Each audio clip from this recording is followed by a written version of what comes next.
الحمد للہ رب العالمین والصلاة والسلام علی سید المرسلین وعلی آلہ وصحبہ اجمعین، اما بعد فاعوذ باللہ من الشیطان الرجیم، بسم اللہ الرحمن الرحیم۔ ان کنتم تحبون اللہ فاتبعونی یحببکم اللہ ویغفر لکم ذنوبکم واللہ غفور رحیم۔ وقال النبی صلی اللہ علیہ وسلم ومن احبنی فقد معی فی الجنہ، او کما قال علیہ الصلاۃ والتسلیم۔ اللہم صلی علی سیدنا محمد وعلی آل سیدنا محمد افضل صلواتک بعدد معلوماتک وبارک وسلم علیہ۔ یا ربی صلی وسلم دائما ابدا علی حبیبک خیر الخلق کلہم۔ بھائی، دوستوں اور بزرگوں، اللہ تبارک و تعالیٰ نے ہمیں اسلام کی، ایمان کی، اللہ رسول کی اور بہت ساری نعمتوں سے مالا مال فرمایا ہے۔ یہ ساری نعمتیں وہ ہے دوستوں کہ ان نسبتوں کا خیال رکھنے سے دنیا میں کامرانی ملتی ہے، آخرت میں کامیابی ملتی ہے۔ یہ وہ چیزیں ہیں میرے دوستوں جس کی بنیاد پر اللہ تعالیٰ دنیا میں چین سکون دے گا، آخرت میں انشاءاللہ ہمیشہ کی جنت دے گا۔ ایک بزرگ جوانی کے عالم کے اندر ایک عورت آئی اور اس بزرگ سے جو ہے ناجائز زنا کرنے کا اس کو آمادہ کیا۔ بزرگ کے اندر جوانی تھی، جوش تھا، اللہ کے سامنے رجوع ہوئے اور بہت روئے، یہاں تک کہ وہ عورت چلی گئی۔ یہی بزرگ بوڑھے ہوئے اور بڑھاپے کے اندر ڈوسے ہونے کے عالم میں پہنچے۔ پھر اندر سے جذبہ نہیں آیا کہ کاش وہ فلانا جو گناہ تھا میں کر لیتا، ایسا ویسا ویسا خیالات آنا شروع ہوئے۔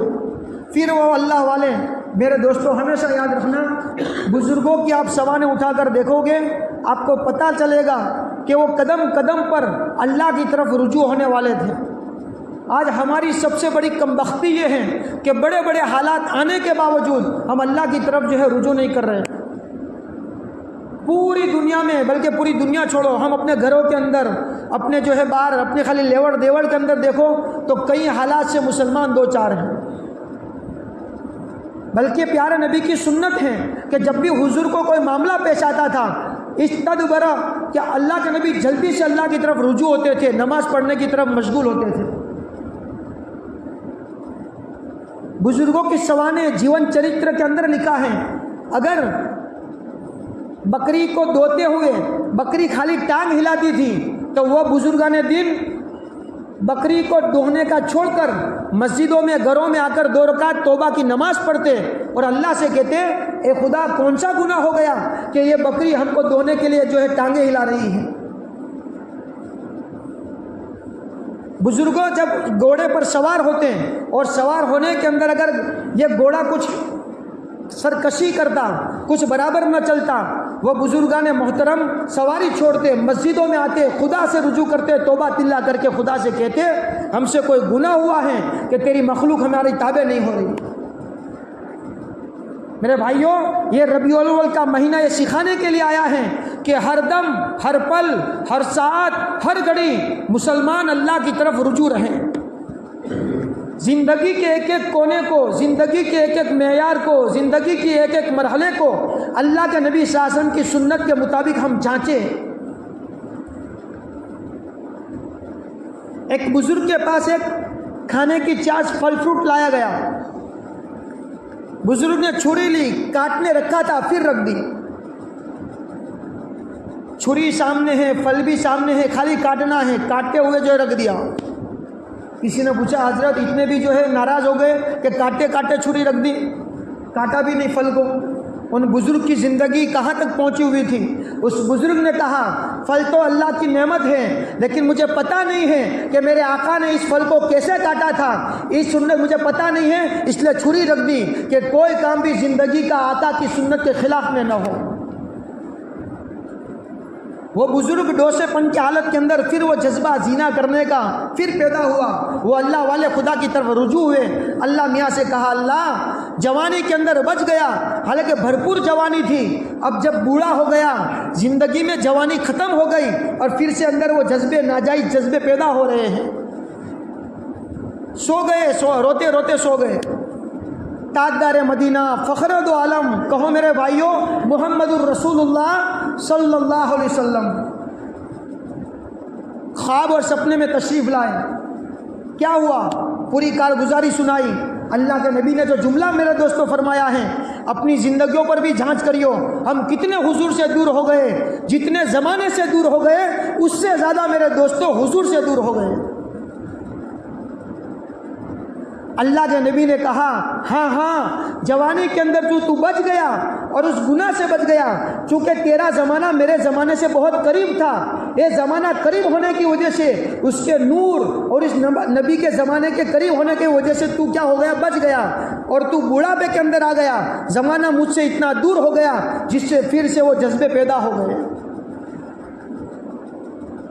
نبی سے قریب ہو جاؤ تو کیا عالم بنتا ہے، نبی سے دور ہو جاؤ تو کیا عالم بنتا ہے۔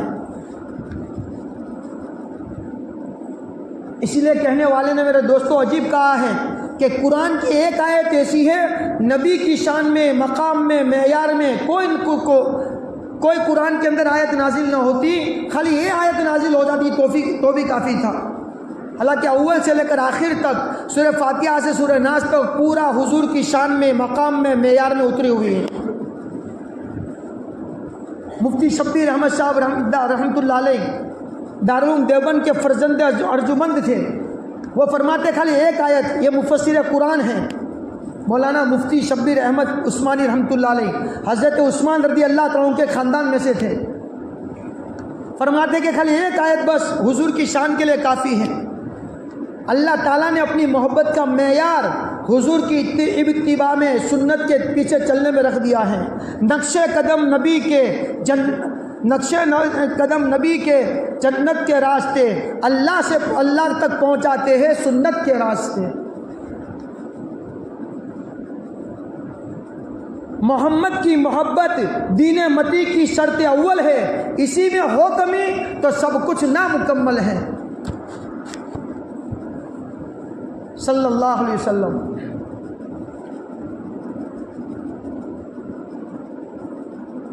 ان کنتم تحبون اللہ، اے نبی جی ان ہمارے ماننے والوں سے، مسلمانوں سے، پوری انسانیت سے کہہ دیجئے تم دعویٰ کرتے ہو خدا کی محبت کا کہ ہم اللہ سے بڑے جو ہے پکے دعوے دار ہیں محبت کے فلا فلا، تو اللہ نے معیار دے دیا کہ جس کی زندگی میں یہ ہوگا آنکھیں بند کر کے کہو کہ اس کی زندگی میں اللہ کی محبت اللہ نے رکھ دی ہے، بسا دی ہے، اس کے اندر اتار دی ہے۔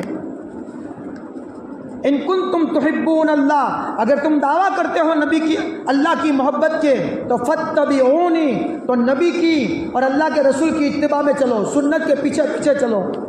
یہ معیار ہیں، جس کی جتنی سنت کے مطابق زندگی اتنی اللہ کی محبت اس کی زندگی میں ہوگی۔ اس کا نتیجہ کیا ہوگا؟ اگر تم خدا نبی سے محبت کرو، اتباع کرو گے تو اللہ ڈائریکٹ تم سے محبت کرے گا، سارے گناہوں کو معاف کر دے گا۔ صحابہ نبی کے جتنے ماننے والے تھے ان تمام کی زندگی کو دیکھو، قدم قدم پر نبی کے پیچھے چلنے والے لوگ تھے۔ عبداللہ بن عمر رضی اللہ تعالیٰ عنہ حضرت عمر کے جو ہے لڑکے ہیں،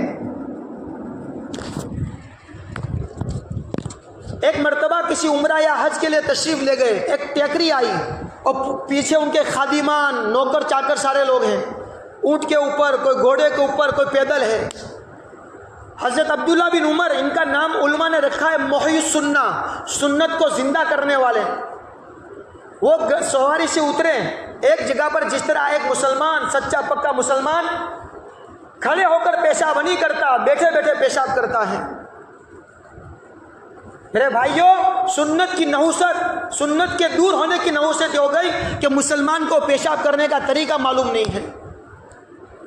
وہ صحابی رسول اترے ایک جگہ کے اوپر، بیٹھے بیٹھے پیشاب خالی یوں بیٹھ گئے بس، پھر کھڑے ہو گئے، نہ پیشاب کی نہ وہاں پر کوئی ضرورت پوری کی۔